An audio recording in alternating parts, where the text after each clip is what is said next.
ពិភពលោកកំពុងស្ថិតនៅក្នុងដង្ហើមដង្ហក់ហើយ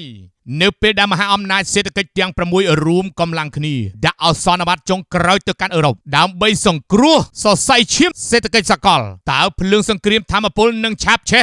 ឬត្រូវរលត់នៅពេលឆាប់ៗនេះមហាអំណាចទាំង6ប្រទេសបញ្ចេញកណ្ដាប់ដៃដៃខែបដាក់សម្ពាធលើអ៊ីរ៉ង់ឲ្យបញ្ឈប់ការវាយប្រហារនាវាចរភ្លាមទៅខណៈទីភ្នាក់ងារថាមពលអន្តរជាតិសម្រាប់បញ្ចេញប្រេងបំរុងជាបន្ទាន់ដើម្បីទប់ស្កាត់វិបត្តិថាមពលសកលដែលកំពុងឡើងកម្ដៅខ្លាំងឡើងនេះសន្តិសុខនាវាចរពិភពលោកកំពុងជួបប្រទះនឹងព្យុះសង្គ្រាសហើយផ្នែកនយោបាយយ៉ាងធ្ងន់ធ្ងរយោងតាមសេចក្តីថ្លែងការណ៍រួមចេញពីខុទ្ទកាល័យនាយករដ្ឋមន្ត្រីអង់គ្លេសកាលពីថ្ងៃទី19ខែមិនិនាឆ្នាំ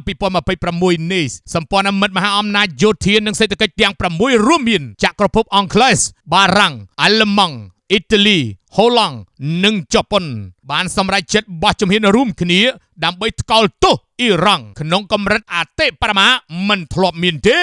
ស្ថានភាពនៅឈូសមុទ្រប៉ែកបានឈានទៅដល់ចំណុចគ្រោះថ្នាក់បំផុតហើយបន្ទាប់ពីការប្រើប្រាស់ដ្រូននិងមីស៊ីលវាយប្រហារឥតស្រាកស្រានលើកប៉ាល់ពាណិជ្ជកម្មសកម្មភាពអរិយភាពនេះមិនត្រឹមតែជាការរំលោភបំពានច្បាប់អន្តរជាតិប៉ុណ្ណោះទេប៉ុន្តែគឺជាការប៉ុនប៉ងច្រវាក់កហើយសេដ្ឋកិច្ចពិភពលោកតាមរយៈការបិទគប់ចរន្តសមុទ្រហួមូសក្រុមមហាអំណាចបានសង្កត់ធ្ងន់យ៉ាងច្បាស់ថាសេរីភាពនាវាចរគឺជាបន្ទាត់ក្រហមដែលមិនអាចរំលោភបានឡើយយោងតាមអនុសញ្ញាអង្គការសហប្រជាជាតិពីច្បាប់សមុទ្រពិភពលោកមិនអាចឈរមើលការដាក់មីននៅក្នុងសមុទ្របានទេដែលជាសកម្មភាពគំរាមកំហែងដល់ជីវិតមនុស្សជាតិនិងស្ថិរភាពធម្មពលសកលនោះឡើយជាចំណាត់ការខិតដៅភ្លាមដើម្បីឆ្លើយតបនឹងការគំរាមកំហែងនេះទីភ្នាក់ងារធម្មពលអន្តរជាតិបានប្រកាសយុទ្ធសាស្ត្របញ្ញកម្មប្រេងបំរុងរួមគ្នាដើម្បីវាយបកទៅនឹងការឡើងថ្លៃប្រេងនិងធានាខ្សែចង្វាក់ផ្គត់ផ្គង់សកល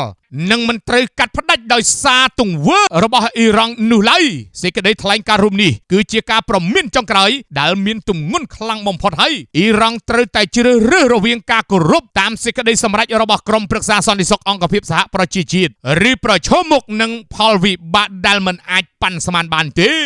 នេះមិនមែនគ្រាន់តែជាវិវាទតំបន់នោះទេប៉ុន្តែគឺជាការតស៊ូដើម្បីការពារសន្តិភាពពិភពលោកពាក្យស្លោកបុរាណតែងតែពោលថាសន្តិសុខសមុទ្រគឺជាដង្ហើមសេដ្ឋកិច្ចជាតិបើនាវាចរត្រូវជាប់គាំងពិភពលោកទាំងមូលនឹងត្រូវរងគ្រោះជាក់ជាមិនខាន